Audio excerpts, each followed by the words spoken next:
on women and children who continue to face additional barriers to accessing essential services and increased risks to their safety, including from gender-based violence. Mr. President, we are deeply concerned by the recent expansion of fighting to new areas on both sides of the Ukraine-Russia border.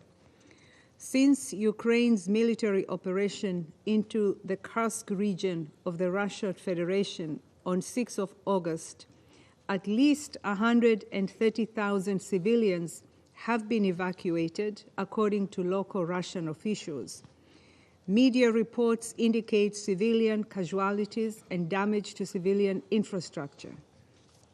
I must remind all parties of the obligation to take constant care to spare civilians and civilian objects, as international humanitarian law demands. Mr. President, the escalation in military activity and the shifting front lines are making operations extremely dangerous and exposing aid workers to serious harm. Nevertheless, humanitarian organizations continue to assist hundreds of thousands of people in need. In the first 7 months of 2024, some 6.2 million people received humanitarian assistance in Ukraine.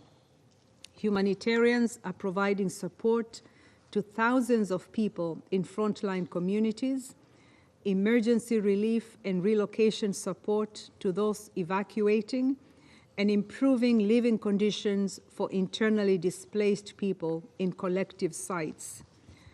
And ahead of winter, our winter response plan and preparedness efforts are proceeding at full speed. Here, I want to pay tribute to the courage of all humanitarian workers in Ukraine, particularly the local volunteers, civil society organizations, and other groups who risk their lives to provide this support and who keep humanity alive amid the death and destruction. Mr. President, we remain deeply concerned about the 1.5 million people who we have been unable to reach at any adequate scale in regions of Ukraine occupied by the Russian Federation, in parts of Donetsk, Kherson, Luhansk, and Zaporizhia. Like all others living in frontline areas of Ukraine, they undoubtedly require urgent health care, medicine, food, and clean drinking water. As winter approaches, these needs will become more acute. We renew our call for the safe, rapid, and unimpeded passage of humanitarian relief to all civilians in need in accordance with international humanitarian law. Mr. President, we are grateful to the donors who so far this year have provided almost $1.4 billion for the humanitarian response in Ukraine. However, 3/4 of the way through the year, the humanitarian needs and response plan is still less than half funded. To sustain operations in an increasingly complex and dangerous environment, we urgently need donors to increase and accelerate flexible funding for the response. This is even more pressing as another winter approaches. This war has gone on far too long. It has caused immense suffering and left more than 14.6 million people, or 40% of Ukraine's population, in need of humanitarian assistance. As it escalates, its toll will only increase. Protecting civilians and ultimately ending this war is a matter of will.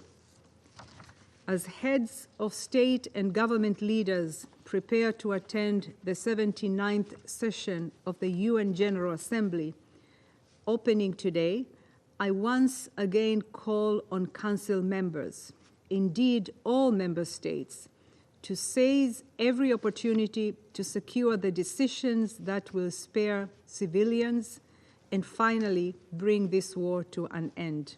Thank you. I thank Ms. Msuya for her briefing. I now give the floor to those council members who wish to make statements. I give the floor to the representative of France.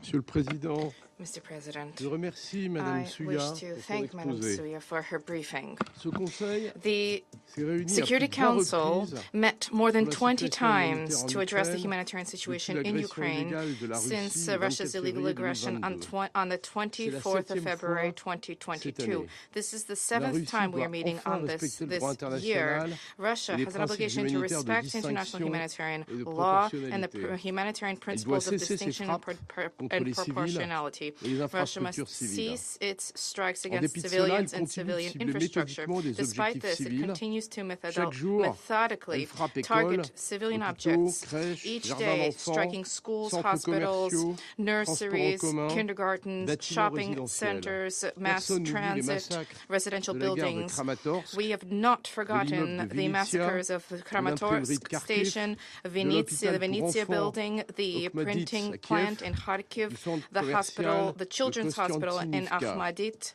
in Kiev, La and the Russie commercial s'efforce de and the saper le moral du shopping peuple mall ukrainien. in Des salves massives ont visé l'ensemble du territoire ukrainien Russia les has been 26 et striving 27 to break août, the resilience of the puis Ukrainian de nouveau en people, septembre, and visant des there have been infrastructures énergétiques. repeated Plus de la moitié des large-scale capacités de salvos production targeting all of Ukrainian énergétiques sont territory aujourd'hui détruites ou on endommagées, the 26th exposant and les 27th of civils August, à un and then again troisième hiver in dans le froid. September, La targeting France condamne critical energy l'exportation par infrastructure l'Iran as et winter l'acquisition approaches. par la We Russie de condemn the missiles export balistiques. by Iran and the Il s'agit acquisition d'une by nouvelle Russia escalade du of soutien militaire de ballistic l'Iran missiles. et d'une This violation flagrante de la constitutes a résolution flagrant violation of Resolution 2231. Des missiles iraniens 2231. atteindront le sol européen et Iranian accentueront les missiles souffrances will du peuple further ukrainien. compound the Monsieur le suffering of the Président, Ukrainian people. les frappes russes Mr. en President, profondeur loin des lignes de front and ne visent these pas les missiles objectifs may militaires directs, target mais des infrastructures European civiles. Elles peuvent soil. être constitutives de Strikes crimes deep contre within the l'humanité. territory, far from C'est à front ce lines, titre are not que la Cour targeting pénale internationale military a émis le 5 infrastructure, rather mars civilian 2024 deux infrastructure. mandats d'arrêt These are contre Sergei practices Ivanovich which run counter Kobilak, to IHL, lieutenant général and de l'armée de l'air russe, therefore et Viktor the Nikolaevich ICC issued on Sokolov, 5 March vice-amiral et 2024 commandant de la two flotte russe de la mer arrest warrants Noire. against Sergei Le Ivanovich sort Kobylich, des Lieutenant General of the 1,5 Russian Air millions Force, and d'Ukrainiens Mr. dans Sokolov, les Vice Admiral territoires Commandant of the occupés Navy, tragique. for La the Russie missile doit strikes permettre l'accès against des the organisations Ukrainian humanitaires à cette civilian population. infrastructure. The Depuis plight le premier of jour, 1.5 million la France soutient Ukrainians in l'Ukraine et occupied les pays territories is voisins alarming. face aux conséquences Since the first day humanitaires of du the conflit. Elle war a of mobilisé aggression, près de Russia's war of 400 aggression, millions France d'euros has supported afin de Ukraine répondre and aux neighboring besoins countries d'urgence to address et in addressing the réhabiliter humanitarian les consequences infrastructures of the conflict. essentielles. France has La mobilized Russie more est than coupable de 400 million multiples euros violations to address des droits de humanitarian l'homme dans les urgent territoires humanitarian occupés et de needs and violations du to droit international help humanitaire rebuild essential à l'encontre infrastructure. des Russia prisonniers is de guerre culpable of ukrainiens. multiple violations of Elle est human rights in nouvelle occupied fois territories and dénoncée dans le violations of dernier rapport IHL annuel du against secrétaire Ukrainian général prisoners of war. sur les enfants Russia, et les once conflits again, armés. has been designated Sera in the responsable de Secretary meurtres, de General's annual mutilations report on et children in armed d'attaques contre conflict. les écoles et les Russia hôpitaux. has been Le président responsible Poutine for fait l'objet killing, d'un mandat maiming, and d'arrêt de la Cour attacks pénale against schools and internationale pour des crimes hospitals. President présumés Putin has de been déportation the et de object is transfert the object of an arrest Je warrant of the rappelle que tous les ICC États for partis au statut de presumed Rome crimes ont of deportation l'obligation and illegal transfer of d'exécuter ce mandat children. d'arrêt. And I wish to Monsieur le remind all Président, states parties voilà to the plus Rome de Statute 900 of their obligation to que nous dénonçons comply l'ampleur et with la the arrest gravité des warrant. crimes For commis par la Russie 900 en days, Ukraine. more than Elle 900 devra days, en we have rendre compte. denounced Il the est plus magnitude que and the temps gravity of qu'elle crimes cesse de perpetrated by trahir Russia les in obligations Ukraine. qui sont les It must be siennes held et accountable. mette It is fin past à time sa for guerre Russia to cease d'agression. flouting Je vous obligations remercie. and to end its war of aggression. Thank I you. thank the representative of France for the statement, and now I give the floor to the representative of Ecuador. Gracias. Thank you, Señor Mr. Presidente, President. agradezco Mr. a la President, I Secretaría, al thank Secretaria General Adjunta Joyce the Msuya Acting por Under su Secretary informe. General Ms. Joyce Mansuya Desde la for última her vez que este report. Consejo Since se the reunió last para time that this recibir un Council informe met sobre to la receive a situación report on the humanitaria humanitarian en situation in hemos Ukraine, sido testigos de we preocupantes have witnessed desarrollos sobre el concerning terreno developments on the ground, que han exacerbado developments which have tensiones exacerbated y tensions continúan and afectando which severamente a la continue to población civil. gravely affect the civilian Ha population. sido particularmente Of particular preocupante concern constatar los has informes detallados been, por la have been the señora detailed Msuya el día de hoy reports received by Ms. Masuya today regarding the number of civilian victims in Ukraine, as well as the damage to critical infrastructures arising from recent missile and drone attacks. Moreover, we are equally concerned about the negative impact on the civilian population, with tens of people being killed and wounded, and the evacuation of hundreds of thousands of people as a result of the expansion of the geographical scope of the conflict, both in Ukraine and in Russia. Attacks against civilians and civilian infrastructure are unacceptable, regardless of where they occur. Ecuador reiterates that it is imperative that we protect the lives of civilians and safeguard civilian infrastructure in accordance with the principles and mandates of international humanitarian law, particularly those provisions and mandates which demand that parties to a conflict act with distinction, proportionality and precaution. Moreover, parties must act with the utmost sense of responsibility and avoid any act which may imperil the security and safety of nuclear power plants in Ukraine and Russia in order to avoid immeasurable humanitarian and environmental disaster. Elsewhere, I once again recognize the efforts of the United Nations and its humanitarian partners, who continue to provide vital assistance to those affected, this in spite of the risks to which they expose themselves. Parties must protect humanitarian workers and guarantee unimpeded access of humanitarian aid to the most affected areas, in accordance with Resolution 2730 of this Council. Mr. President, as was indicated quite rightly by Assistant Secretary General Miroslashenko in this chamber a few days ago, after a decade of conflict in the east of Ukraine and after the occupation of the Autonomous Republic of Crimea and the city of Sevastopol, and after 2.5 years of the aggression, the suffering of the Ukrainian people continues unabated. Consequently, we must not allow this war to be normalized. In spite of the fact that reports on the horrors of the conflict are being published with increasing frequency, we cannot lose sight of the fact that behind every figure there are human lives cut short, families destroyed, and entire communities that have been uprooted. Ecuador urges this Council to work in favor of de-escalation and towards a cessation of hostilities. We're doing our part. We reiterate our appeal for the cessation of violence, for the protection of civilians to be guaranteed, and for the resumption of dialogue and diplomacy so that we can restore peace within the framework of the respect for the territorial integrity and political independence of Ukraine, and in accordance with the UN Charter, international law, and the resolutions of the General Assembly. Thank you. I thank the representative of Ecuador for their statement. I now give the floor to the representative of China. President, I thank Acting Under-Secretary General Masuya for her briefing. The continued fighting in Ukraine has resulted in an increasingly dire humanitarian situation and a constant risk of spillover effects. The prolonged conflict has brought significant sufferings to civilians on both sides and given rise to a serious humanitarian crisis. The continuation of war will only lead to more harm and destruction and make the regional and international situation even more volatile. Achieving an early ceasefire and seeking a political solution are in the interest of all parties. The priority now is to observe the three principles of no expansion of the battlefield, no escalation of fighting, and no fanning the flame by any party, so as to de-escalate the situation as soon as possible. China once again calls on all parties to the conflict to remain calm and exercise restraint, effectively observe international law, in particular IHL, avoid targeting civilian and civilian infrastructure, and refrain from attacking nuclear power plants and other peaceful nuclear facilities. We call on parties to the conflict to show political will, meet each other halfway, and launch peace talks without delay. We call on the international community to uphold an objective and just position and create favorable conditions for and facilitate the resumption of direct dialogue and negotiation between the two parties. President, China's position on the Ukraine issue has been crystal clear and consistent, namely promoting peace talks and advocating for political settlement. We always maintain that the sovereignty and territorial integrity of all nations should be respected. The purposes and principles of the UN Charter should be upheld. The legitimate security concerns of all countries should be taken seriously, and all efforts conducive to peaceful settlement should be supported.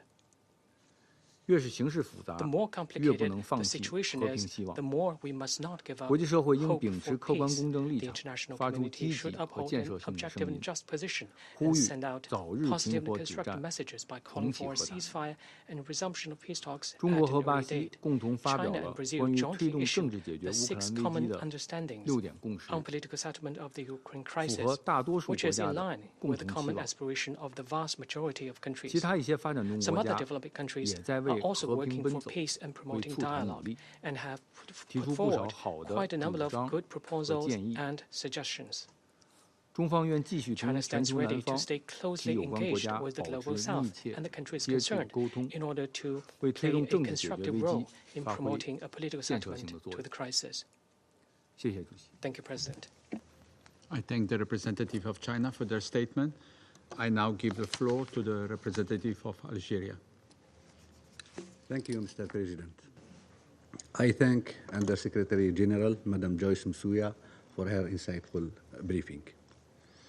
At the outset, I would like to reiterate Algeria's deep concern over the continued deterioration of the humanitarian situation caused by the conflict in Ukraine. Despite the numerous calls of the international community to de-escalate tensions and to favor dialogue and diplomacy, this conflict is still fueled by confrontation and military action. As a result, we deplore the continued loss of lives among civilians on both sides of the border. The number of refugees and internally displaced persons keeps growing as civilians continue to flee from conflict areas, trying to find safe shelter for their families. In the meantime, critical civilian infrastructure is still being targeted by military operations. The approaching winter will further complicate the humanitarian situation and prolongs the suffering of millions of people, including women, children, and the elderly. Against this backdrop, Algeria emphasizes the need to respect and uphold the rules of international law, including international humanitarian law. Algeria reiterates its call to the parties to end all hostilities, reverse the trend of bloodshed and destruction, and favor diplomacy and peaceful settlement of disputes. It is critical for both parties, as well as for the international community, to join efforts to lay the ground for inclusive and constructive dialogue and negotiations.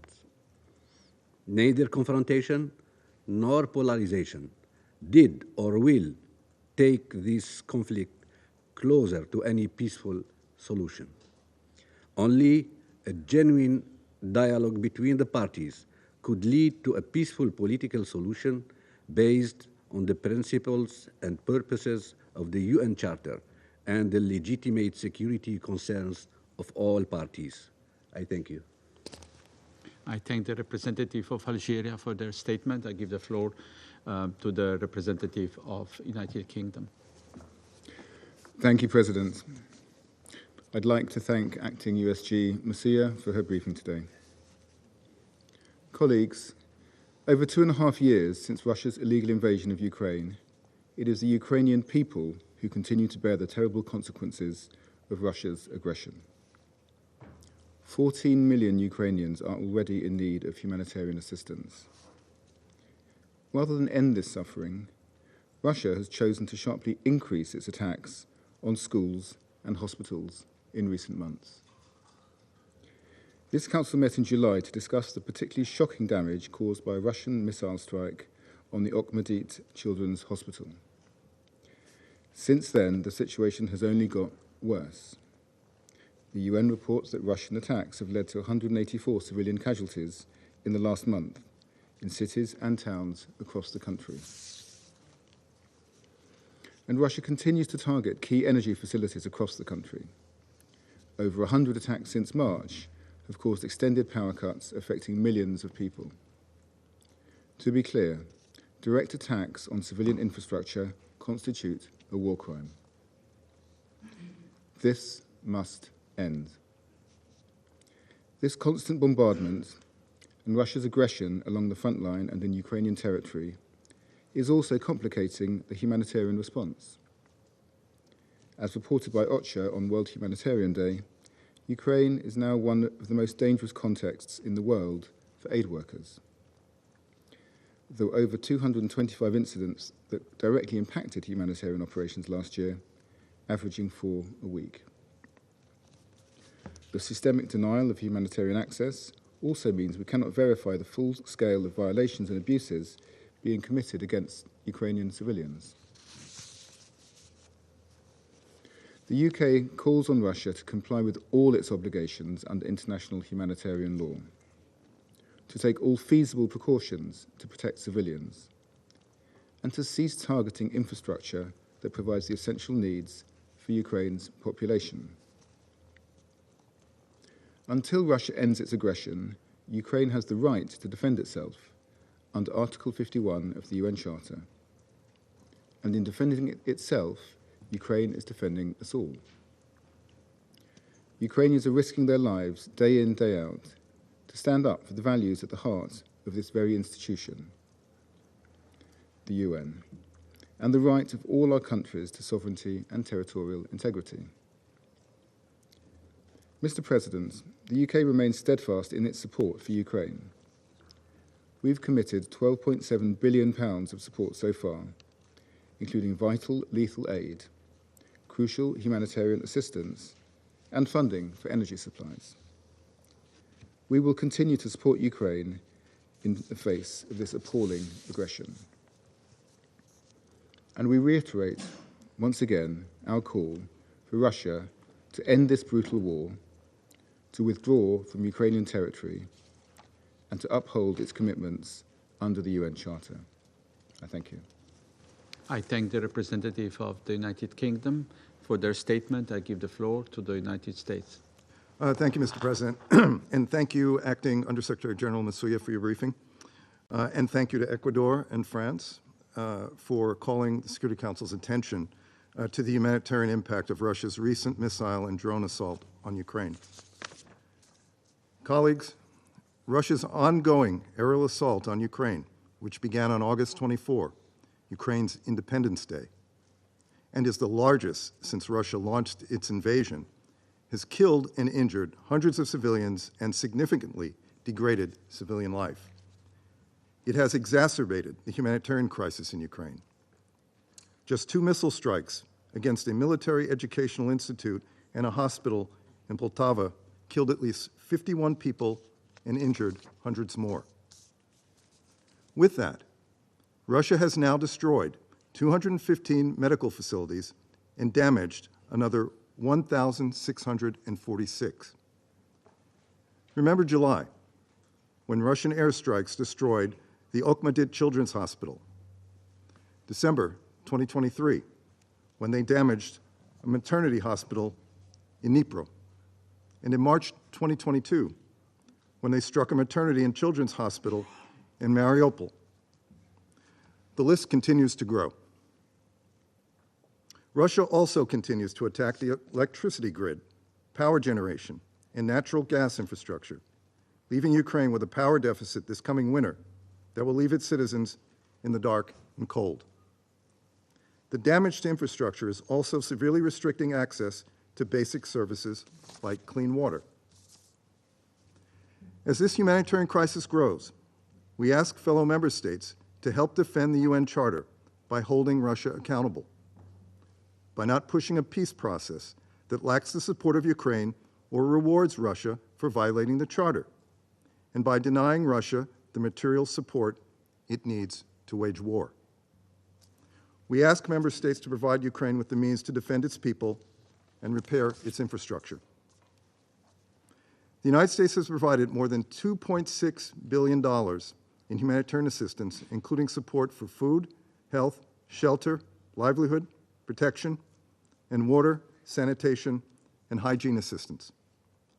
We encourage other donors to support the humanitarian response through the Ukraine Humanitarian Fund or other partners.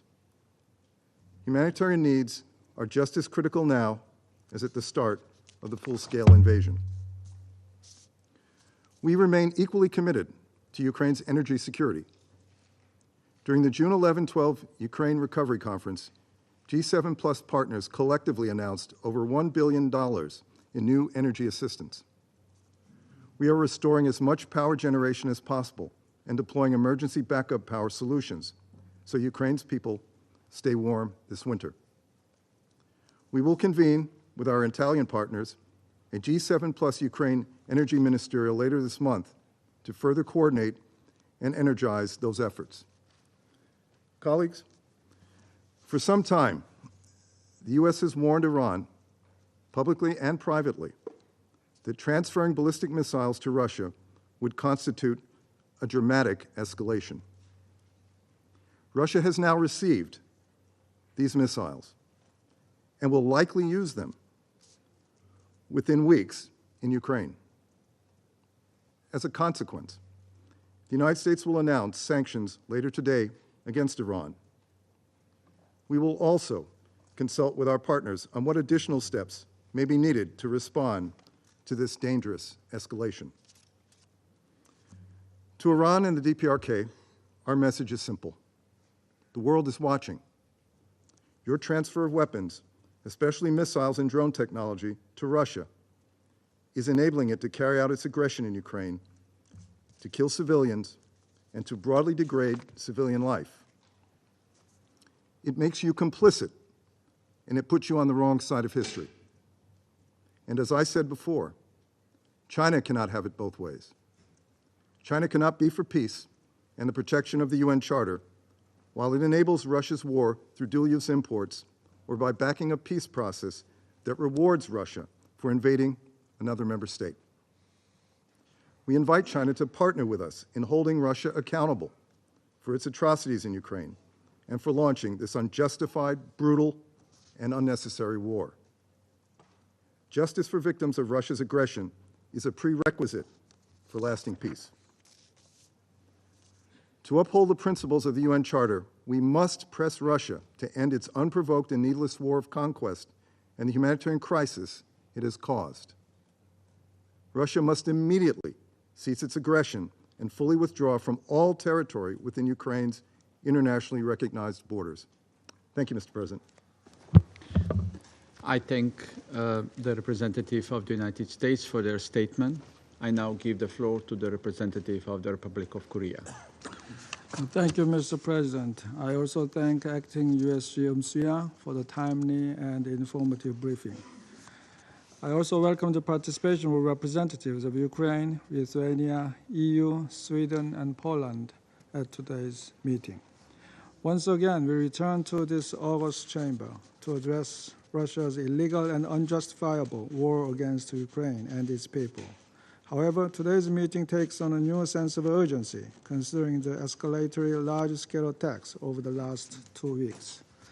Such attacks have targeted civilian infrastructure throughout Ukraine, caused hundreds of civilian casualties, jeopardized nuclear safety and security, and once again laid bare the true face of Russian aggression. Under this alarming backdrop, allow me to focus on the following points. First, the Republic of Korea condemns in the strongest terms the large-scale and lethal Russian missile and drone attacks targeting multiple Ukrainian cities, including residential buildings, hospitals, schools, malls, hotels, religious institutions, and even an orphanage. This includes the disgraceful September 3rd attack on a hospital in Poltava and the September 4th attack on Lviv, which is Ukraine's westernmost city, far from the front line and long regarded as a safe space for civilians and aid workers. This underscores that nowhere in Ukraine is safe. I take this opportunity to extend our deepest condolences to the victims. Second, let me reiterate that Russia's ongoing wanton and indiscriminate attacks against civilians and civilian objects across Ukraine, including energy infrastructure, constitute flagrant violations of international law, including international humanitarian law. My delegation is gravely dismayed by recent media reports that present evidence of a summary execution of Ukraine POWs by Russian forces. The international community should demonstrate its resolute stance that those responsible for such heinous acts must be held fully accountable. We are also concerned by the ominous humanitarian threat of prolonged winter blackouts as the days get increasingly shorter and the temperatures continue to fall. Third, Russia's arms transactions with DPRK are not only illegal, contravening multiple Security Council resolutions, they are also deadly. The DPRK has now sent more than 13,000 containers carrying munitions to Russia since September of last year. At the same time, at least dozens of North Korean ballistic missiles have been fired thus far. The number and the targeted areas of Russia's attacks using North Korean ballistic missiles are increasing in both frequency and intensity. There are as many as 10 UN Security Council resolutions imposing sanctions on the DPRK under Chapter 7 of the Charter since its first nuclear test in 2006, all of which were unanimously adopted in this chamber. However, it is unsettling that the sanctions regime is being seriously eroded as Russia is flagrantly violating these resolutions in its illegal war of aggression in Ukraine. We urge Russia to cease its illegal military cooperation with DPRK and fulfill its duty as a permanent member of the Security Council by ending this war. In closing, Mr. President, the Republic of Korea will continue to stand with the people of Ukraine and provide vital assistance in the areas of security, humanitarian aid, and reconstruction until they achieve just and lasting peace in their land. I thank you, Mr. President. I thank the representative of the Republic of Korea for their statement. I now give the floor to the representative of Malta. Thank you, President. I also thank Acting USG Masuya for her briefing. Since the last time this Council convened to discuss the situation in Ukraine, the situation on the ground has continued to deteriorate. Over the past days, we have witnessed an intensification of Russian missile and drone attacks in several Ukrainian cities. These include a large-scale drone attack on Kyiv that left 50 killed and more than 300 injured. These attacks have continued to add to the death and suffering that the Ukrainian population has been forced to endure since the Russian Federation launched its aggression on Ukraine 2.5 years ago, in complete violation of the UN Charter. Malta once again condemns such attacks on civilians and civilian infrastructure. We reiterate our unwavering position that civilians must be protected and that international humanitarian law must be respected by all parties at all times. Meanwhile, the humanitarian situation in the country continues to deteriorate. This is deeply worrying. Malta extends its deep appreciation to OSHA and all humanitarian actors currently working on the ground. We call on the Russian Federation to facilitate the distribution of aid and access to all humanitarian workers in accordance with international humanitarian law. As is always the case, children are also paying an extremely heavy price. Too many Ukrainian children have been killed. Those who have survived are left to suffer the brunt of war. They are left to deal with the loss of parents and family members, permanent injuries, displacement, long-term trauma, and exploitation. Others have been deported or forcibly transferred, actions that may constitute a war crime or a crime against humanity. President, we will continue to support Ukraine and its right to defend itself in accordance with Article 51 of the UN Charter, as long as this unjustified war of aggression continues. To this end, we reiterate our full support to the mandate of the International Criminal Court, the Independent International Commission of Inquiry on Ukraine, as well as to the register of damages caused by the aggression of the Russian Federation against Ukraine.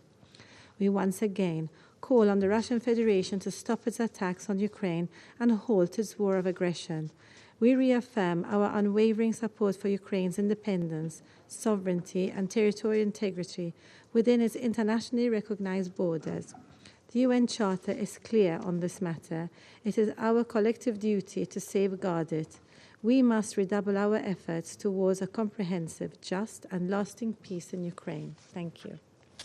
I thank the representative of Malta for their statement. I now give the floor to the representative of the Russian Federation.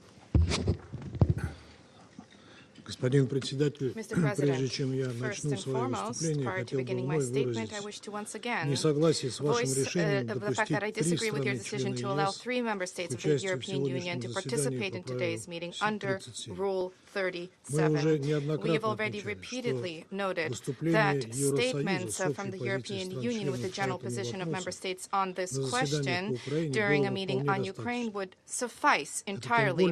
This is all the more disappointing in light of the fact that you yourself, sir, at the beginning of your term, assumed the obligation to streamline and optimize issues of participation in Security Council meetings under Rule 37. We see here an example of double standards and inconsistency.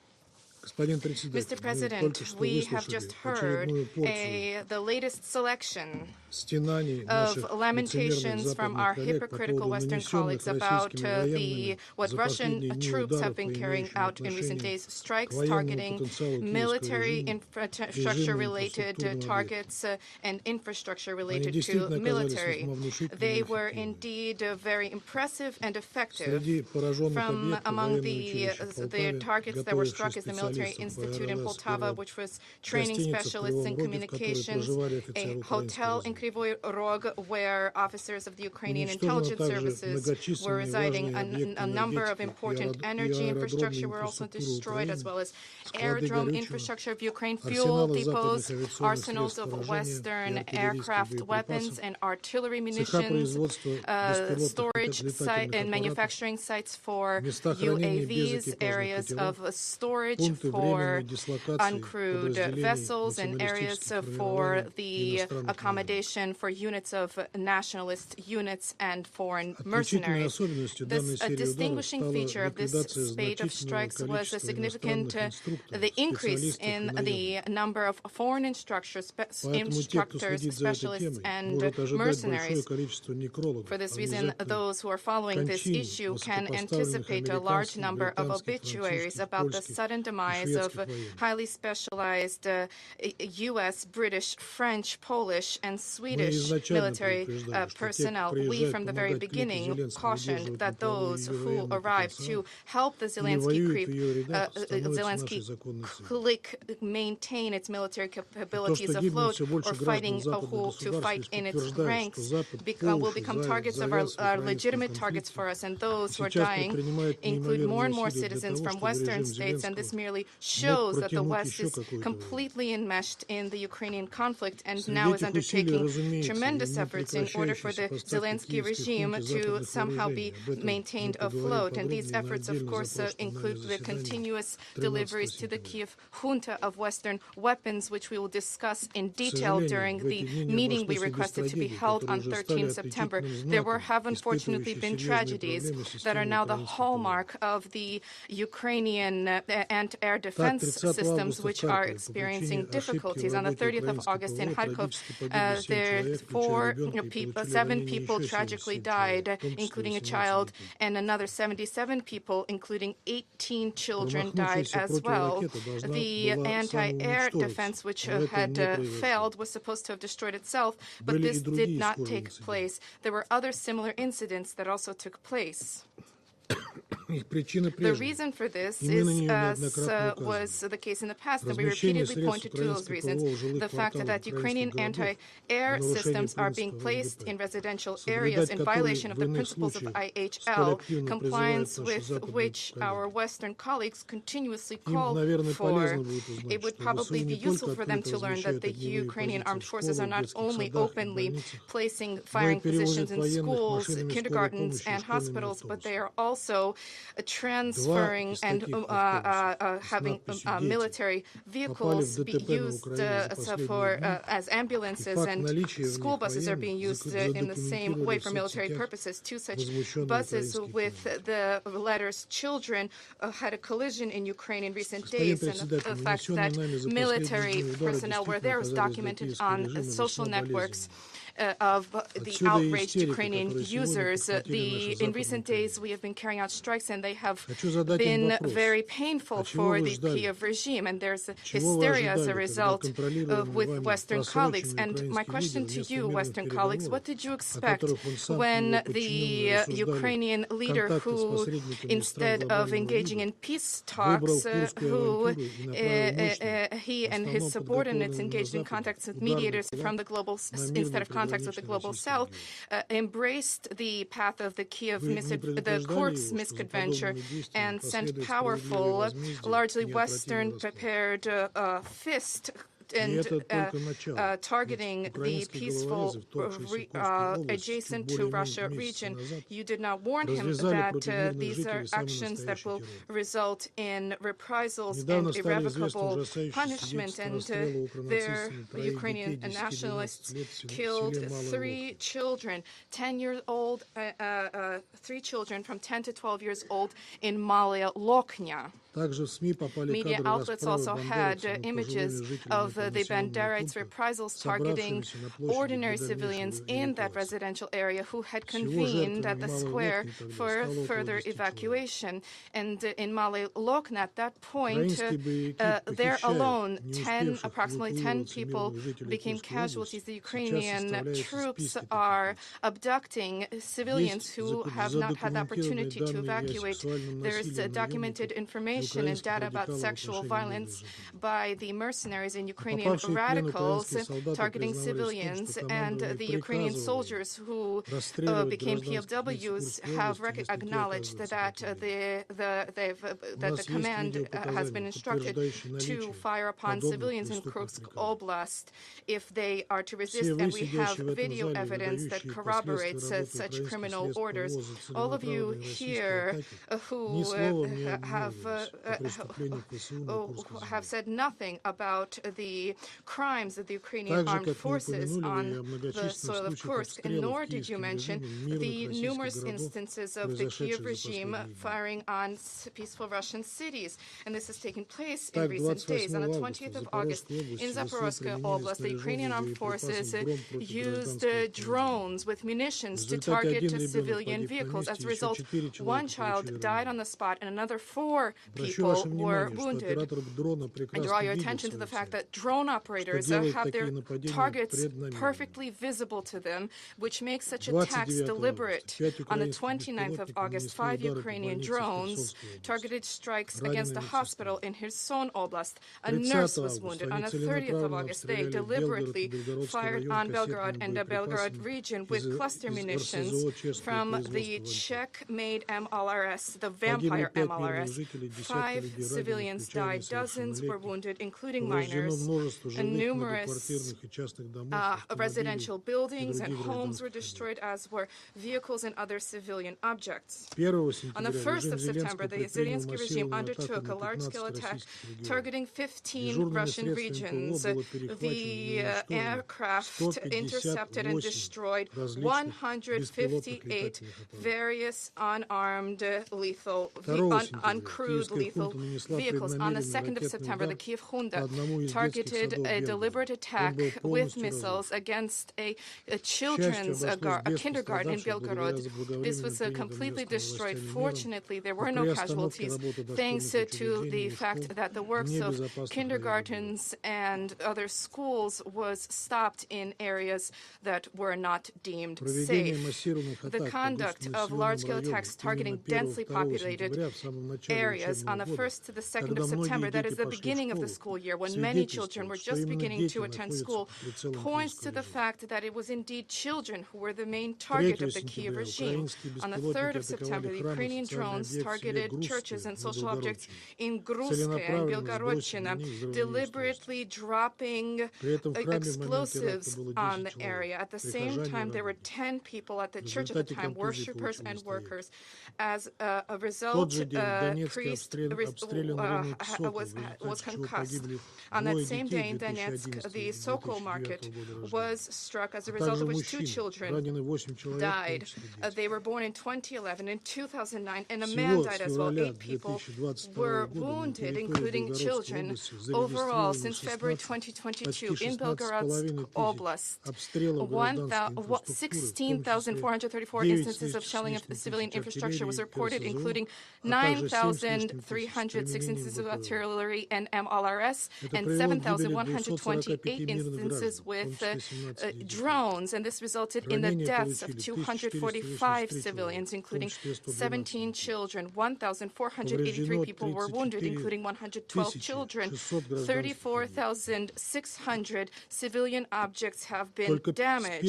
Since the 1st of August alone, as a result of strikes by the Kyiv regime targeting Belgorod Oblast, 10 local civilians died, 157 were wounded, of them 14 were children. 2 hospitals were damaged, 13 shopping centers and stores, 2 houses of culture, 5 administrative buildings, an Orthodox church, industrial site, 2 pipelines, 4 power lines, a station, and 48 residential buildings, 1,037 apartments, as well as 140 private homes, 446 vehicles, and a number of agricultural infrastructure sites. There were strikes against Russian areas, as a result of which there are dead and wounded. I wish to stress that in direct proximity to these objects, there was neither military infrastructure nor were there any military personnel. To be frank, we are no longer at all surprised at the blatant double standards of the Western sponsors of the Kyiv regime. They have selective blindness in these cases, of which they have demonstrated for all 8 years, while the Kyiv regime, inter alia, using the cover of the Minsk agreements, as they shelled the civilian cities in Donbass, towns and cities in Donbass. The same blindness is something which the U.S. and satellites has when the Kyiv junta demonstrates and manifests its Nazi essence. Not only is it to glorify Nazi henchmen and Hitlerite henchmen who are responsible for the deaths of hundreds of thousands of innocent Jews, Poles, Russians, Roma, and Ukrainians who were murdered by the Nazi Ukrainian tormentors and executioners. This is clear to all that the Ukrainian military personnel have posted paraphernalia and images on the internet, not even trying to conceal their Nazi paraphernalia, symbolism, flags, and emblems. The courage. Only very few in the West can summon the courage to acknowledge this shameful issue. For example, the Prime Minister of Slovakia, during a visit to the Holocaust Museum in one of the Slovak cities, decided that it was possible to stress, and I quote, "We are all talking about fascism, Nazism. At the same time, we are silently tolerating the fact that in Ukraine, troops are rampant who have a very clear intention linked to movements which we believe are dangerous and that are prohibited. The international community needs to recognize that we cannot allow for in Ukraine troops to fight who use Nazi symbolism and frequently comport themselves as such. Once again, I stress this kind of rhetoric is something which we frequently hear in the West. We frequently encounter attempts to either sweep under the rug the facts which are inconvenient to the Kyiv regime, or even to play into the hands of Ukrainian propagandists. For example, the position of Canada, whose authorities actively have been considering whether or not it is worth, as was planned at the urgence of the victims of the Holocaust, to publicize the list of 900 Nazi criminals who fled to that country after the defeat of fascist Germany. The arguments advanced against this step included the following: that the disclosure of the names is liable to make the Ukrainian community of Canada feel uncomfortable, as if this would not take place. If this did not take place a year ago, when in September 2023, in the House of Commons in Canada, there was a commemoration for the 14th Voluntary Infantry Division of the SS, the Galiciina Division. I refer to Yaroslav Guinko, who personally was welcomed by the head of the who participated during the visit and was honored when the head of the Kyiv regime visited. It is hardly surprising that under such circumstances, this is something that the West is trying to cover up. The Nazism in Ukraine is flourishing entirely. Nazi criminals, and for example, the Ukrainian mission in Japan announced in its account on X on the 3rd of September, the ambassador of Ukraine to Japan, Karasunks, on September 3rd, Ambassador Sergei Karasunsky paid tribute to the Sukuni Shrine and mourned those who lost their lives for the country. And this, as we know, these are, as we are aware, 14 military criminals, Class A criminals, who were condemned by the International Criminal Tribunal for the Far East, which is known as the Tokyo trial, whose ashes are in Yasukuni, and they, as the Ukrainian, are deemed to be, as the Ukrainian diplomat has determined to be, that they have lost their lives for their country. The main Japanese media outlets simply ignored this event, and the Japanese government continues as if nothing happened to provide cover for the Kyiv regime and to provide them with weapons as well. I wish in this connection to draw attention to the following. That date, the 3rd of September, was hardly a coincidence. On that date, 3 September, in Russia and in many countries, the 79th anniversary of the victory over militarist Japan and the end of the Second World War were commemorated.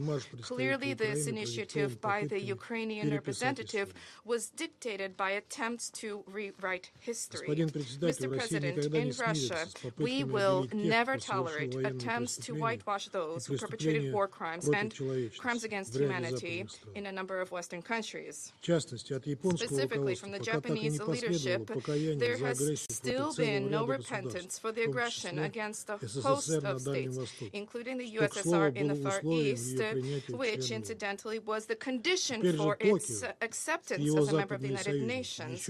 At the same time, Tokyo and Western allies are so arrogant as to advance ambiguous and inappropriate allegations alleging that the USSR is responsible for the outbreak of the Second World War. Under these circumstances, it is hardly illogical that in recent years the Western camp, including Germany, Japan, and Italy, have voted against the annual resolution which we have submitted on the inadmissibility of the glorification of Nazism and the whitewashing of Nazi criminals.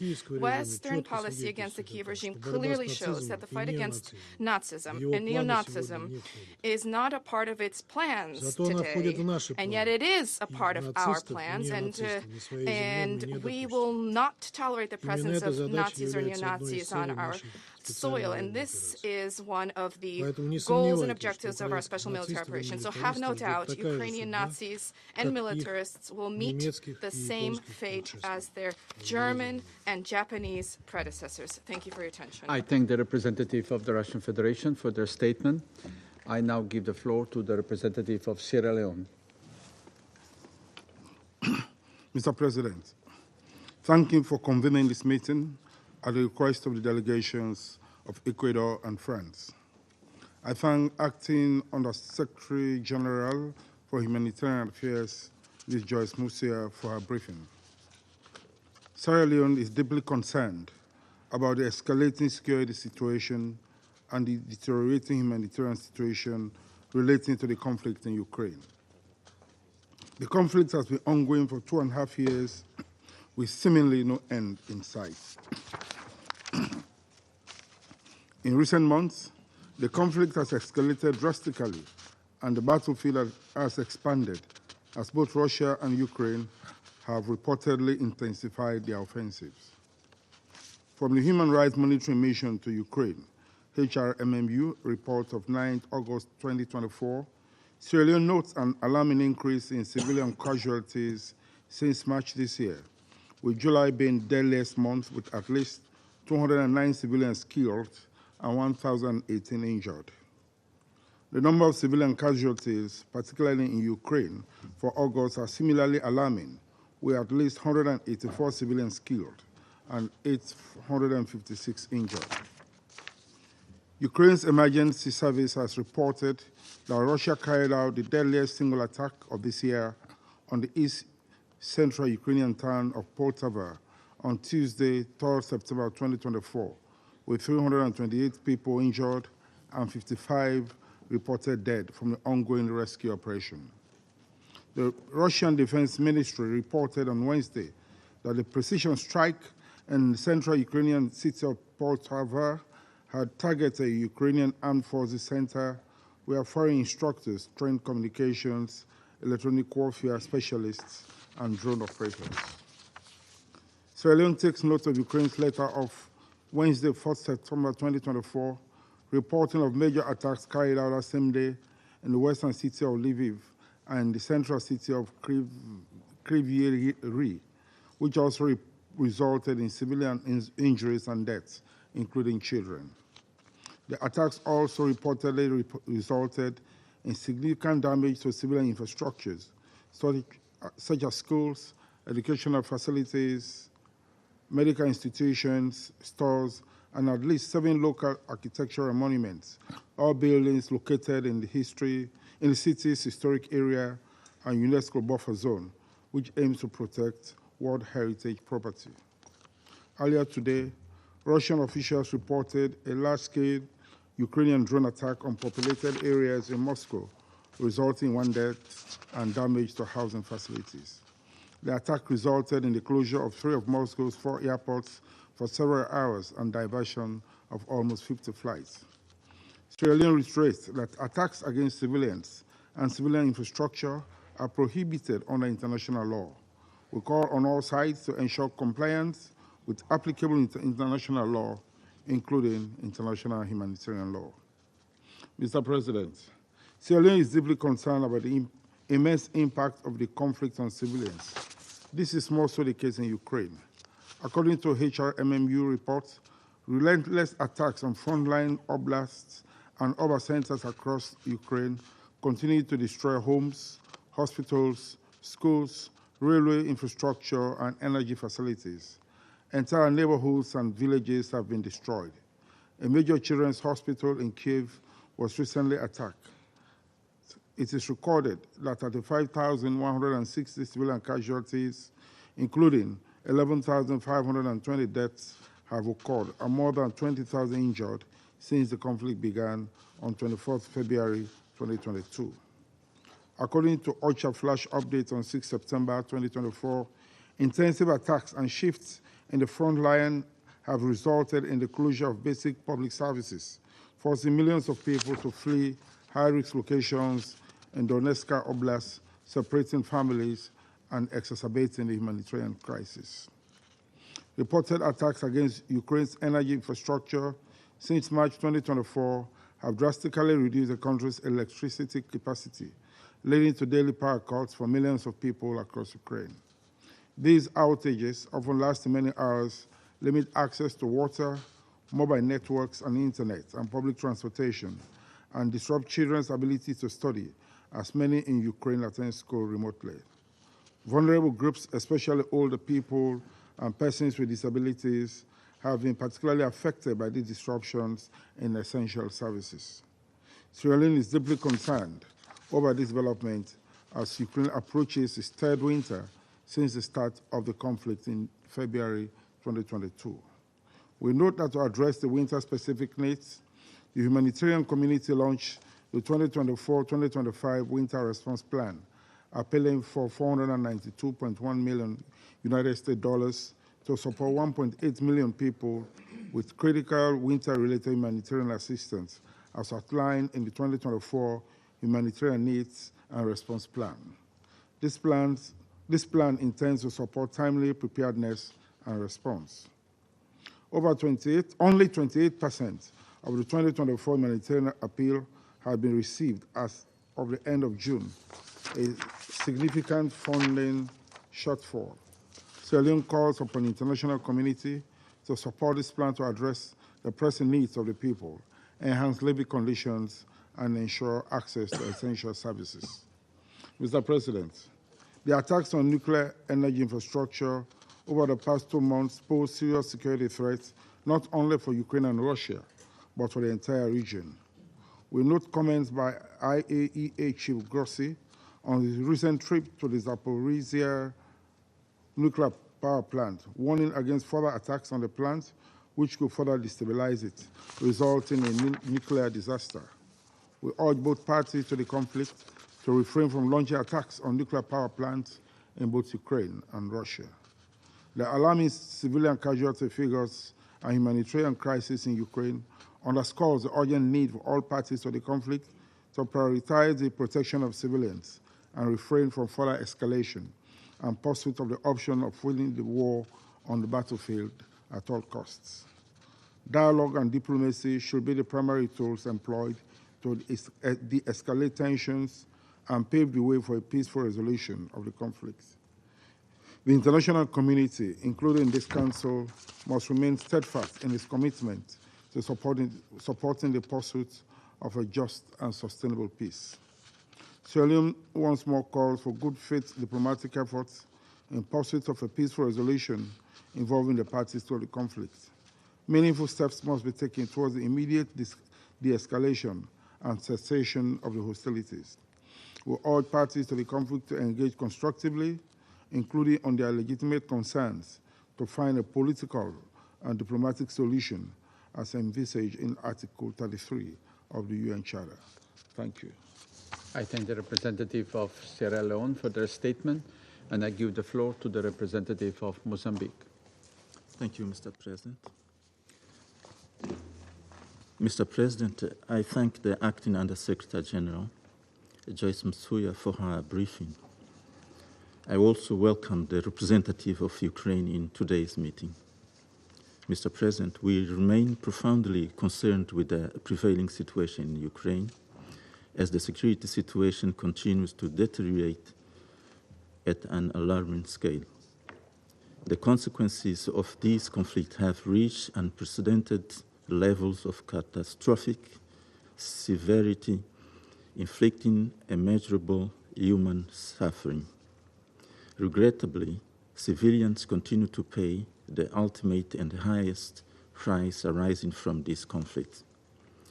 We witness with great distress the ongoing loss of lives, injuries, human rights violations, massive forced displacements, refugees, and destruction of critical civilian infrastructure, including homes, schools, hospitals, water, gas, and power systems. As this conflict persists without signs of abatement and with prospect for a mutually acceptable solution remaining elusive, we sadly anticipate a further deterioration of the already dire security and humanitarian situation. According to the UNDP, the level of destruction in Ukraine represents the loss of 18 years of socio-economic development progress. The estimated cost of reconstruction and recovery exceeds $448 billion over the next decade. Mr. President, while acknowledging that there is no humanitarian solution for this man-made crisis, our position on the humanitarian dimension of this and other conflicts is consistent and remains unchanged. We reiterate once again our 4 main points. Firstly, the protection of civilians is the cornerstone of the international humanitarian law. We therefore call on all parties to ensure their safety and fulfill their obligations in these regards. Secondly, the principles of distinction, precaution, and proportionality must be scrupulously adhered and upheld by all parties at all times. Thirdly, all parties must facilitate full, safe, rapid, and unhindered access for humanitarian personnel and relief to civilians in need. Lastly, ending this conflict is the only way to address its severe humanitarian consequences. In light of these considerations, we reiterate our call for an urgent and immediate cessation of hostilities and a return to direct negotiations without any preconditions. Such negotiations should consider the legitimate security concerns of all involved parties with the aim of ensuring a peaceful, sustainable, and lasting solution. I thank you, Mr. President. I thank the representative of Mozambique for their statement, and I give the floor to the representative of Guyana. Thank you, Mr. President. I thank Acting Under-Secretary General Joyce Msuya for the update provided and welcome the participation of the representative of Ukraine. We note with alarm the recent escalation in hostilities since the Council's last briefing on Ukraine. The past 2 weeks in particular have seen harrowing reports of multiple civilian casualties across several regions in Ukraine. These continued attacks against critical civilian infrastructure, including energy infrastructure, represent a persistent pattern of violations of international humanitarian law and international human rights law. According to OHCHR, August recorded the second highest number of civilian casualties for the year, no doubt exacerbated by the large-scale coordinated attacks that struck Ukraine during the week of 26th of August. Attacks that not only resulted in the killing of 8 civilians, but also caused widespread damage to energy facilities in 15 regions. We also note the reports of civilian casualties sustained in the Kursk region of the Russian Federation, and the notable increase in attacks on schools and hospitals in Ukraine. Mr. President, innocent civilians must not continue to pay the ultimate price in this war. Guyana reiterates its demand for an immediate end to the indiscriminate and disproportionate attacks and calls for full adherence to international humanitarian law. We also reiterate that every member state of the United Nations has an obligation to uphold the UN Charter and the wider body of international law. We further call upon the parties to the conflict to take constant care to spare civilians and civilian objects from harm and to take all necessary measures to minimize the risk of civilian injury, death, and damage to civilian infrastructure. Mr. President, colleagues, this Council continues to meet month after month to discuss the armed conflict between Russia and Ukraine. Yet each month we leave these chambers without making any meaningful progress that would stop the bloodshed and bring relief to civilians. Today, the death toll has reached almost 12,000 and is expected to climb even higher in the months to come. It is worth reminding that this Council has the responsibility to maintain international peace and security. It is simply not enough to acknowledge the horrors of this war, including the rising death toll. This Council must do more to stop the carnage and avoid normalizing the suffering of innocent civilians. Civilians are not collateral damage. As we have done before, Guyana demands an immediate end to the hostilities and urges the parties to commit to a serious political and diplomatic process toward ending the conflict and to engage in good faith. Mr. President, this war will leave behind a legacy of destruction and prolonged economic and social challenges. The psychological trauma and residual effects will also be acutely felt for generations to come. This is why it must end. Guyana therefore reiterates its call for the Russian Federation to immediately withdraw its military forces from the international recognized territory of Ukraine and find a peaceful end to this conflict. We further call upon the Russian Federation to allow unfettered humanitarian access to the people in need of humanitarian assistance in the occupied territories and to sign an action plan with the United Nations to end and prevent grave violations against children. The international community must also scale up support for the humanitarian needs and response plan and the winter response plan.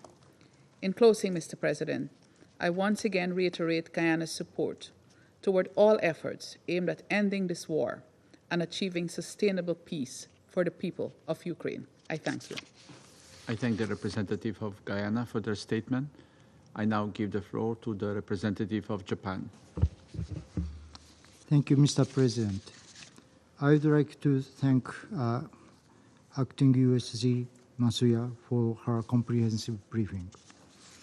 As we discussed last week, the massive and widespread missile barrage on Ukraine continue unabated. The United Nations has also reported a high number of civilian casualties. We are appalled by the scale of devastation, and we strongly condemn these attacks. Our deepest condolences and sympathies are extended to the families and friends of those who were victimized in Ukraine. We also keep in our thoughts those who were injured and wish them a speedy recovery. Let us emphasize this once again. There must be no impunity for war crimes and other atrocities, including attacks against civilians and critical civilian infrastructure. Those responsible for these heinous acts must be held accountable. Mr. President, Russia, a permanent member of the Security Council, which should be a guardian of the international order based on the rule of law, is openly breaking international law through aggression against another sovereign country in an attempt to change the status quo by force. Russia is also blatantly violating Security Council resolutions by procuring ballistic missiles from North Korea to use against Ukraine. These conducts and the facts are truly serious challenges to the global peace and security system. Such disgraceful attempts must fail. Otherwise, it could signal the collapse of the international order and the replacement of the rule of law with rule by force, where might makes right. Most of our colleagues here and the overwhelming majority of the international community will never accept such a world. We remain committed to the principled position we have upheld consistently, which is grounded in the UN Charter. Let us be clear, the purposes and principles of the Charter are non-negotiable. Peace in Ukraine must be achieved in accordance with the Charter. Today, the representative of Russian Federation maliciously make remarks on Japan.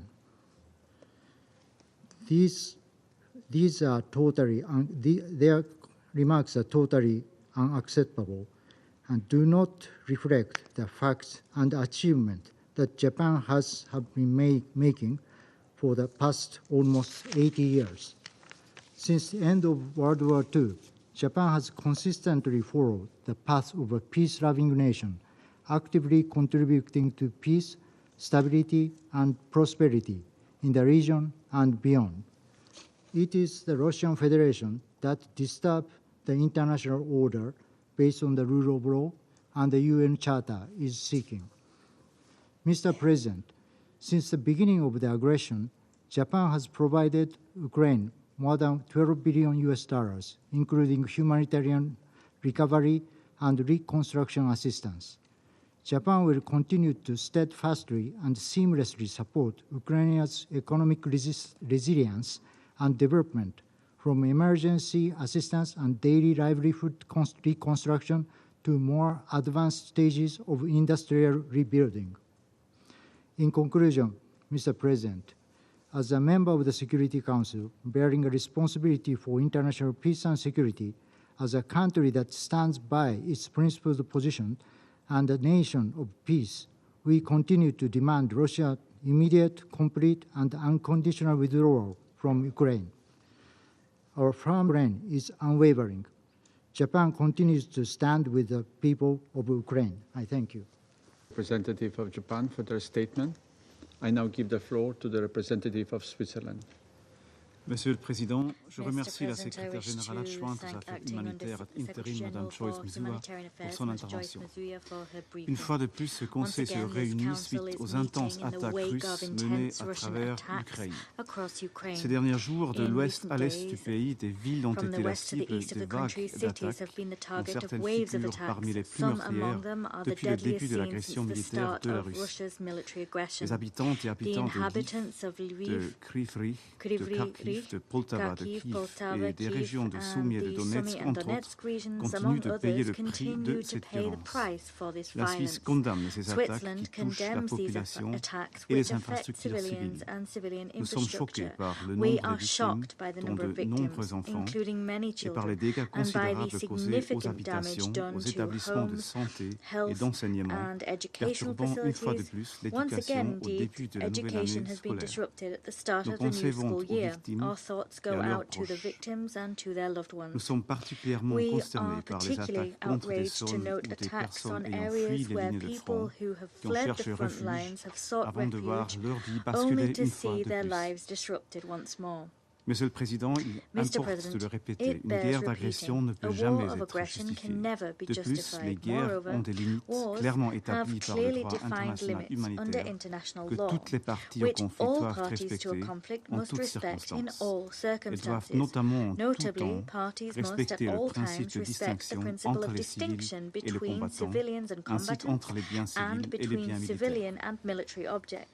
Diriger les attaques contre la population civile et les biens de caractère civil constitue un crime de guerre. En outre, dans la conduite des hostilités, toutes les précautions pratiquement possibles doivent être prises pour éviter les pertes en vie civile et les dommages qui pourraient être causés aux biens civils. Des enquêtes approfondies et indépendantes doivent être menées sur ces attaques graves et les responsables doivent répondre de leurs actes. Monsieur le Président, le travail des partenaires humanitaire en Ukraine est inestimable.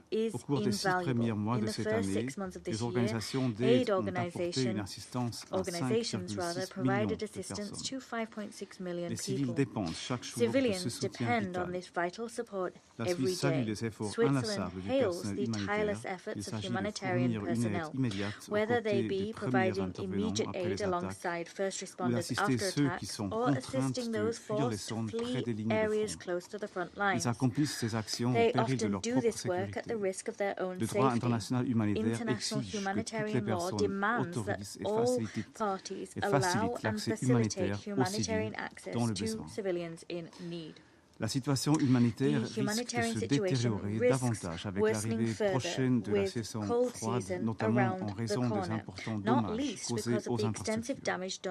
Il y a 2 semaines, une attaque à grande échelle des forces russes contre les infrastructures énergétiques ukrainiennes, la 9e en 5 mois, a de nouveau causé des dégâts considérables. Nous restons préoccupés par l'impact de la dégradation du système énergétique sur les centrales nucléaires ukrainiennes. Nous saluons donc les efforts Consequently, we welcome the IAEA's ongoing efforts to ensure nuclear safety and security in the region. Switzerland will continue to provide humanitarian aid. We support the UN-Ukraine Humanitarian Fund and are providing contributions to it and are providing material support to the energy sector for the winter. At this critical juncture, coordinated international support is vital. It is crucial to act quickly and in a coordinated way to reduce the impact of mines and other explosive devices on populations. It is with this in mind that Switzerland, together with Ukraine, is organizing the Ukraine Mine Action Conference on October 17th and 18th in Lausanne. We are counting on high-level participation from all the countries involved in this effort. However, in order to achieve lasting improvement, this war must end. We call on Russia to withdraw its troops from Ukrainian territory. We remain determined to contribute to a just and lasting peace in Ukraine in accordance with the United Nations Charter. Thank you.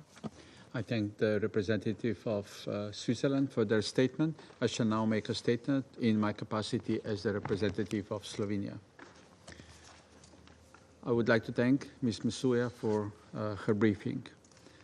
After the last time the Council met on this topic, when the Okhmadit Children's Hospital was hit in early July, killing and destruction across Ukraine has been intensifying. Since then, more than 1,700 long-range weapons systems, including missiles and drone strikes, have hit homes, schools, and hospitals. According to WHO, more than a third of global attacks against healthcare facilities during the months of June and July occurred in Ukraine. As we have heard in one of the previous briefings, July has been the deadliest month for civilians in almost 2 years. Sadly, the escalation continued, as it became clear with the August 26 strike when Russia launched what seems to have been the largest air assault since the war began. More than 200 drones and missiles were launched to hit targets across Ukraine.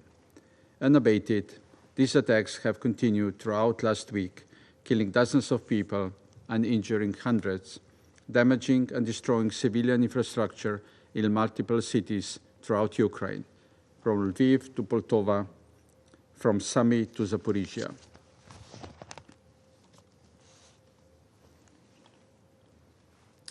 Moreover, the UN has repeatedly documented Russia's double-tap strike tactics against civilians and first responders, which is a grave violation of international humanitarian law and may constitute a war crime. As we heard from Ms. Masuya, when it comes to critical civilian infrastructure, the energy infrastructure ends up in the crosshairs of Russian missiles particularly often. Reportedly, Russia destroyed 80% of Ukraine's thermal energy generation and a third of its hydro generation capacity. Just in June, 33 attacks on energy infrastructure were registered. Let me be clear, this is not legitimate military targets, and these attacks clearly run counter to the provisions of international humanitarian law. The only goal here is to oppress the civilian population and make their lives harder during the approaching winter months. There were no exceptions to this tactic in the last few weeks, when mainly electricity distribution infrastructure was targeted.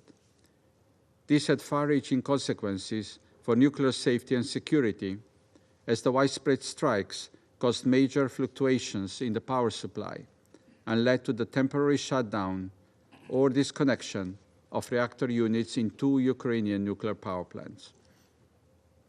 Colleagues, the nuclear safety and security situation in the region is perilous, and we need to ensure full respect of the 7 indispensable pillars for nuclear safety and security and the 5 basic principles for the protection of Zaporizhia nuclear power plant. A nuclear accident in the midst of war would be devastating for the whole region and would have global impacts. The Council must engage in order to address and prevent this from happening. I resume my function as President of the Council. The representative of China has asked for the floor to make a further statement. I give them the floor. President, I'd like to respond briefly to the statement by the United States. China's position on the Ukraine issue has been crystal clear, namely promoting peace talks and advocating for a political settlement. That's what we've been saying, and we always do what we say. Thus far, all the diplomatic efforts by China serve only one goal, and that only goal is peace. Our diplomatic efforts do not side with anyone or favor anyone. What we observe are the purposes and principles of the UN Charter. What we respect are the sovereignty and territorial integrity of all countries. We hope that the US can make genuine efforts toward an early ceasefire instead of constantly boasting about the great amount of weapons it has supplied to the conflict. Less still should it smear or attack the genuine efforts by China and other countries. Thank you, President.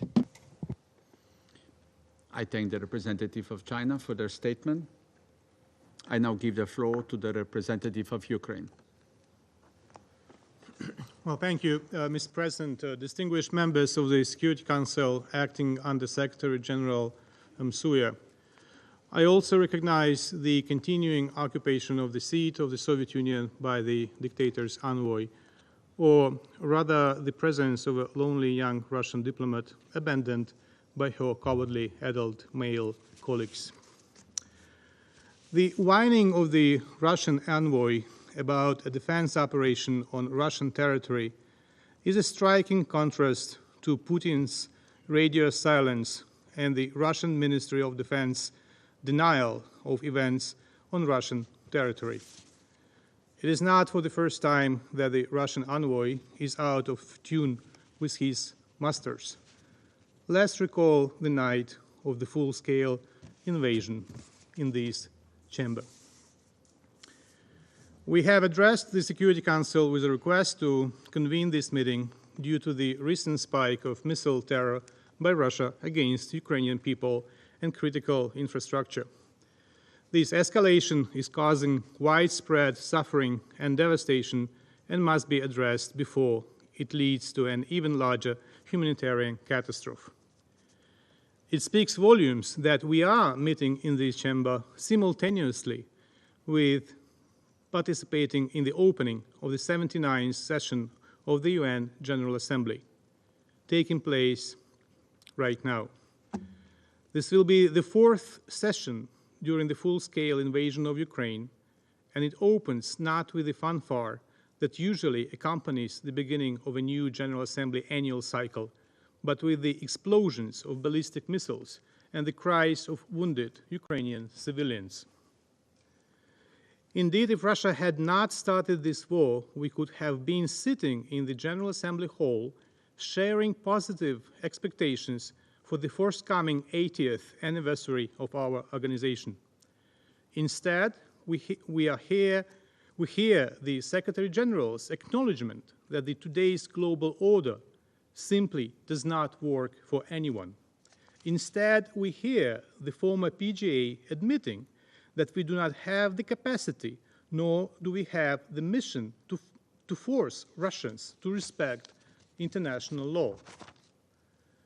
Meanwhile, on the eve of the Summit of the Future, we are debating whether we can even use the word aggression in its final document.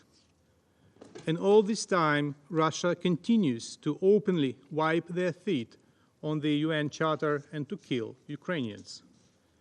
This is what we have today, and if it does not change, it will shape our future, a future that will differ drastically from the vision to be enshrined in the Pact for the Future. The series of recent tragedies in Ukraine occurring almost daily indicates that the war of annihilation against my country continues, fueled by blind hatred and a criminal instinct to kill and destroy.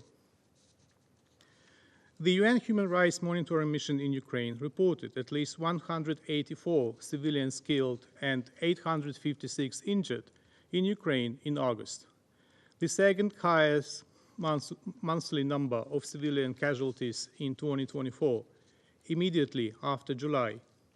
This means that Russia is intent on maintaining a dangerously high level of threat to civilians, considering them a priority target. Over the past 2 weeks, the Russian attacks have resulted in a significant number of casualties and much destruction. On August 30th, Russia used guided aerial bombs to strike a residential building along with a nearby playground, as well as an educational facility in the city of Kharkiv, killing at least 7 people, including a child, and injuring 77 others, including 18 children. On September the 1st, the Russian missile attack on a center for social and psychological rehabilitation of children and an orphanage in Sumy injured at least 18 civilians, including 6 children. On the same day, Russia launched 8 ballistic missiles targeting residential buildings, the main indoor sports arena, a shopping center, and a recreation area in Kharkiv.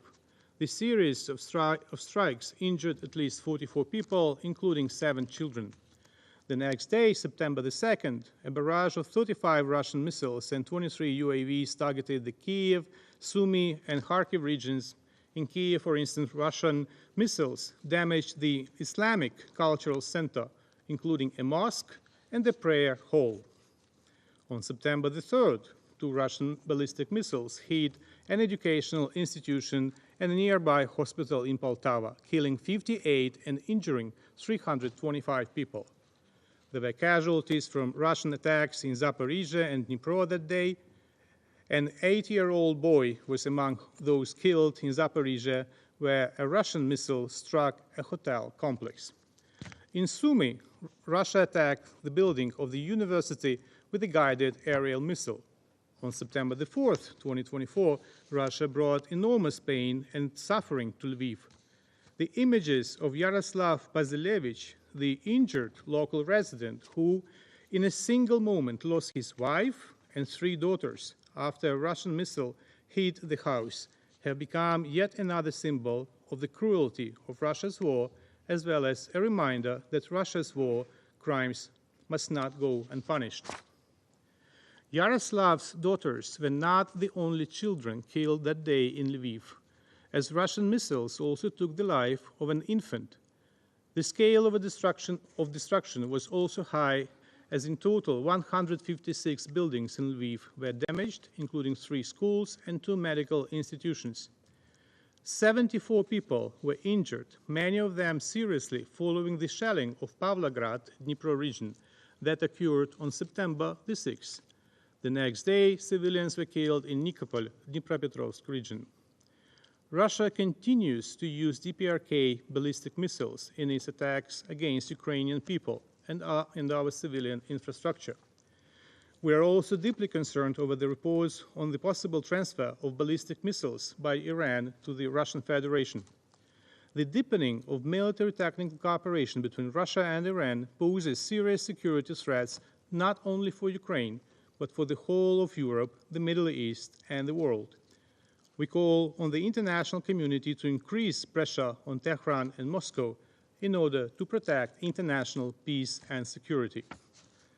Mr. President, it is quite evident that the killing of civilians and strikes on critical infrastructure are key elements of Russia's war strategy. Such deliberate cruelty is aimed, among other things, at intimidation not only of Ukraine, but mostly of our partners, in order to prevent decisions that would allow Ukraine to carry out long-range strikes on Russian territory. This is the logic of a gangster, which is essentially what Putin is. One should beat a victim with such cruelty that passerby do not even try to defend them, but rather cross to the other side of the street from fear that the same may happen to them. However, the world is not a criminal neighborhood in Leningrad, where Putin grew up, and the international community is not a group of intimidated passerby afraid of a street altercation.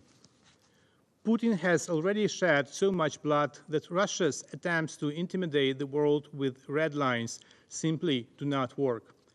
It is clear that peaceful civilians in Ukraine will be protected much better if we shift our aim from the missiles over our heads in their launch sites and places of storage.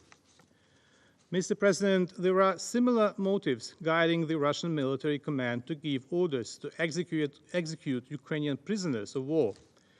We have regularly drawn attention to this war crime committed by the Russian army.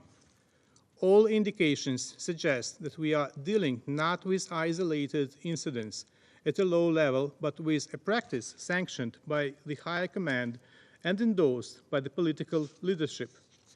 This is evidenced by the mass nature of such crimes, the demonstrative way in which they are committed, The extensive video documentation accompanied by a real PR campaign and clarification of such acts in the Russian segment of social media, as well as the absence of any, even formal, reaction by Russian law enforcement.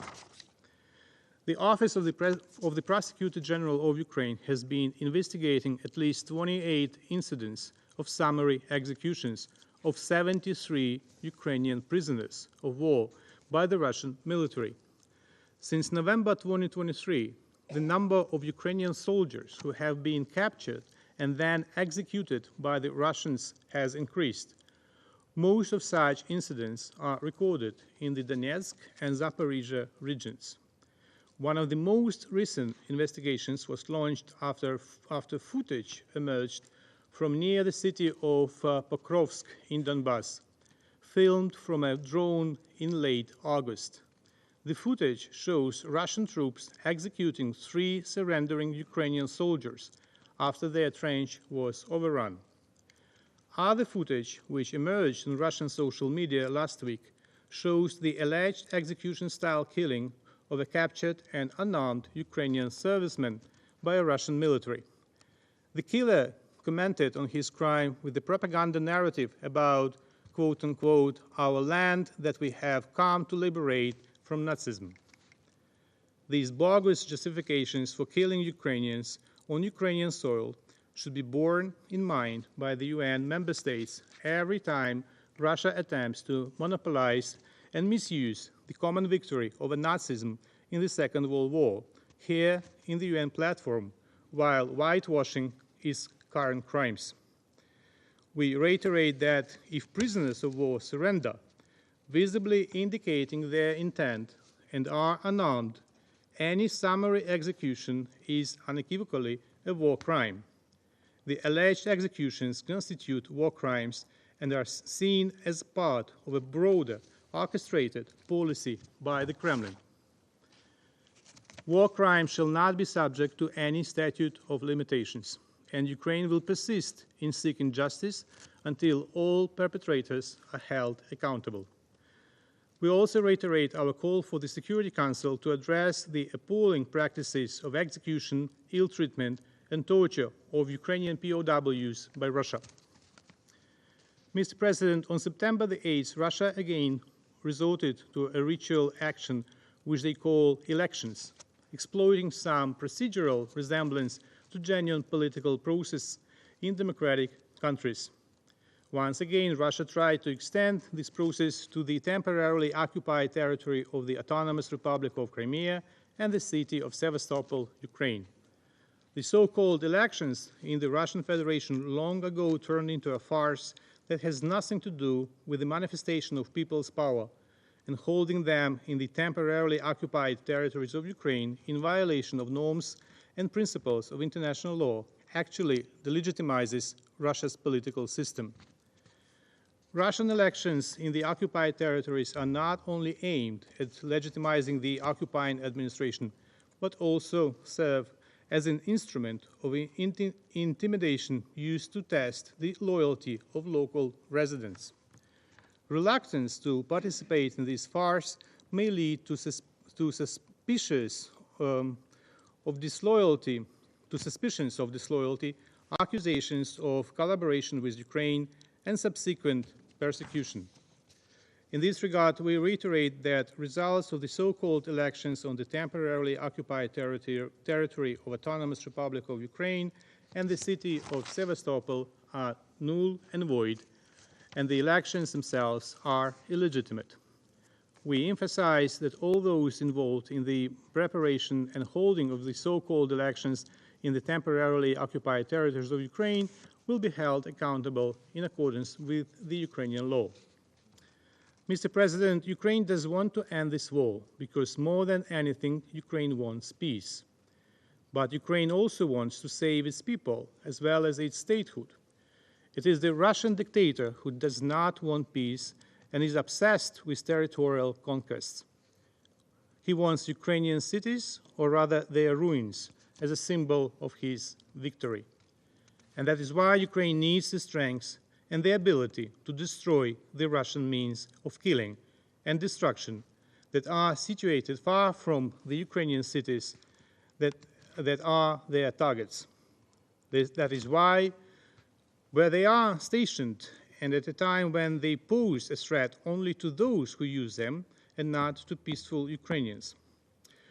We need to force Russia to seek peace, a comprehensive, just and lasting peace in line with the principles of the UN Charter as envisaged by both UNGA resolutions 11/6 and the Ukrainian peace formula. This is the only path to justice, the Ukrainian peace formula, respect for the norms of international law, the restoration of Ukraine's sovereignty and territorial integrity. I thank you. I thank the representative of Ukraine for their statement, and now I give the floor to the representative of Lithuania. Thank you, Mr. President. I have the honor to address the Council on behalf of the 3 Baltic states, Estonia, Latvia, and my own country, Lithuania. We also align ourselves with the statement of the European Union. We congratulate Slovenia on assuming presidency of the Security Council this month and express appreciation for holding this meeting to consider recent attacks on civilians in Ukraine perpetrated by Russia in its ongoing war of aggression against Ukraine. We also thank Ms. Joyce Misuya, Acting Under Secretary General for Humanitarian Affairs, for her briefing. We commend the work of UN in Ukraine in providing needed humanitarian assistance under increasingly difficult conditions due to the Russia's war of aggression that is also targeting humanitarian organizations in Ukraine. Particularly welcome strong condemnation of recent Russia's attacks issued by UN humanitarian coordinator in Ukraine and immediate actions taken aiming to provide first aid, psychological support, food, repair, materials, and finances. On our part, Baltic states continue to boost our contributions to the OCHA and its managed funds in Ukraine to support its important work. Mr. President, since Council's last meeting on this issue, Russia's rockets and bombs continued targeting educational institutions, hospitals, and residential areas in Ukraine. These attacks targeted critical energy infrastructure and residential buildings across 15 Ukrainian regions, including the capital, Kyiv. The appalling civilian toll from Russia's strikes on residential areas in Kharkiv on the 30th August, which claimed at least 6 lives, including that of the child, and left more than 80 others wounded, is emblematic of Russia's desperation and complete disregard for human life and international humanitarian law. The latest cruel airstrikes against Poltava and Lviv resulted in killing more than 50 people and wounding more than 200 others, including 3 children and their mother. Due to the constant Russian attacks against Ukraine's critical energy infrastructure, more than 80% of Ukraine's thermal energy generation and a third of its hydro generation has been destroyed. As the cold season is approaching, we must continue humanitarian and financial support to Ukraine with a special focus on the energy sector. The Baltic states reiterate their strong condemnation, ever-growing outrage at continuing Russia's war crimes and violations of international humanitarian law committed as part of Russia's illegal and unprovoked war of aggression against Ukraine. We call on the international community to unequivocally condemn the aggressive Russian nationalism fomented by the Putin's regime and continuing Russia's imperialist ambitions, which are well known to all the peoples in its neighborhood, not excluding our own nations. We also call on Belarus, Iran, and the PRK to stop the military supply and assistance to the criminal Russian regime. We are alarmed by the reports of Iranian ballistic missiles transfers to Russia and news from Latvia, where Russian military Shahid-type unmanned aerial vehicle crashed on Saturday after entering the Latvian airspace from Belarus. Aerial vehicle illegally violated Latvia's airspace while carrying explosives. These actions are a prime example of Russia's double standards. Russia keeps conveying the UN Security Council to criticize weapons transfers to Ukraine while violating UN Security Council resolutions and importing different types of weapons from Iran and the DPRK to prolong its aggression against Ukraine, a sovereign state defending its territory. Mr. President, Russia's highest authorities and their accomplices must be held accountable for the crimes of aggression through the establishment of a special tribunal that is based on international law and enjoys the broadest cross-regional support. All countries should insist on implementing the ICJ's binding order to halt the military offensive by Russia against Ukraine and undertake steps to enforce ICC's arrest warrants issued to Russia's top political and military leadership. A failure to arrest an accused criminal that is wanted by the ICC enables impunity and undermines the international criminal law system. The Baltic states reiterate their unwavering support to Ukraine's exercise of its inherent right for self-defense and our solidarity with Ukraine, seeking to restore its territorial integrity and sovereignty within its internationally recognized borders. We will do everything possible to further strengthen our support to Ukraine until its victory. I thank you. I thank the representative of Lithuania for their statement. I now give the floor to His Excellency Mr. Stavros Lambrinidis, the head of delegation of the European Union to the United Nations. Thank you, Mr. President. I have the honor to speak on behalf of the European Union and its member states, the candidate countries North Macedonia, Montenegro, Albania, Ukraine, the Republic of Moldova, Bosnia and Herzegovina, and the EFTA country Liechtenstein, member of the European Economic Area, as well as Monaco and San Marino, align themselves with this statement. Colleagues, I would like to thank Acting USG Joyce Msuya from OCHA for yet another sobering briefing, which again confronts us only weeks after our last meeting with the enormous continuing and even intensifying civilian cost of Russia's war of aggression. The European Union commends the courage and professionalism of all humanitarian workers risking their lives to alleviate human suffering. During the past 2 weeks, this Council has witnessed a series of additional massive Russian drone and missile attacks against cities throughout Ukraine, as we've heard throughout this meeting from other speakers. From Lviv to Poltava, from Kramatorsk to Kyiv, in open disregard of the repeated calls of this Council's members for such illegal attacks to stop. On 26 August, Russia launched an unprecedented number of 236 missiles and drones. On 3 September, at least 55 people were killed and 328 injured in Poltava alone. Now, we repeat our call on Russia to immediately halt its illegal war of aggression, including its unrelenting airstrikes against Ukrainian civilians and civilian and critical infrastructure.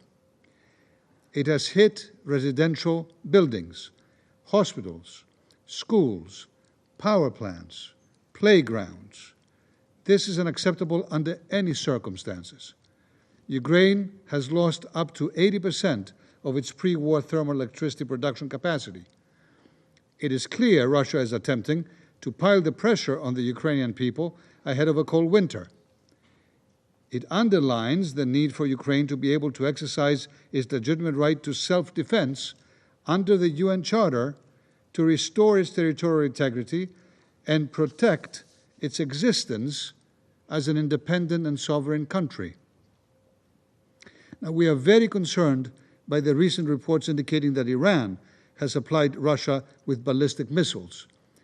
If confirmed, this delivery would represent a substantive material escalation in Iran's support for Russia's illegal war of aggression. The EU will remain vigilant and, if necessary, will respond swiftly and in coordination with international partners. We call upon all countries, including the DPRK and Belarus, to refrain from any actions that may amount to complicity in Russia's aggression against Ukraine. President, as we have frequently heard from UN briefers in this chamber, Russia has cut off an estimated 1.5 million Ukrainians from humanitarian aid. While Russia wages a war of aggression, it shows no concern for the welfare of civilians in the areas it temporarily occupies. Russia has an obligation to facilitate full, safe, rapid, and unimpeded passage of humanitarian relief for all civilians in need. It should also immediately cease torture, sexual violence, arbitrary detentions of civilians, as reported by the United Nations. In this context, the European Union is supporting Ukraine with emergency and recovery assistance in a wide variety of sectors such as energy, health, shelter, water, sanitation, and hygiene to alleviate the consequences of Russian strikes on civilians, and of course, we will continue to do so. Distinguished members of this Council, in our previous meeting, the Russian representative openly advertised, I underline the word, he advertised his country's intentions to capture, or in his words, liberate, Ukrainian villages and to alter their names and status as part of Russia's attempted annexation of Ukrainian territories. Our credibility requires that such blatant violations of the UN Charter and their celebrations in this room face an immediate answer in this chamber. All states have an obligation under international law to not recognize annexations, let alone to not commit them and then celebrate them. This includes not recognizing the results of Russia's so-called elections in Crimea conducted last weekend.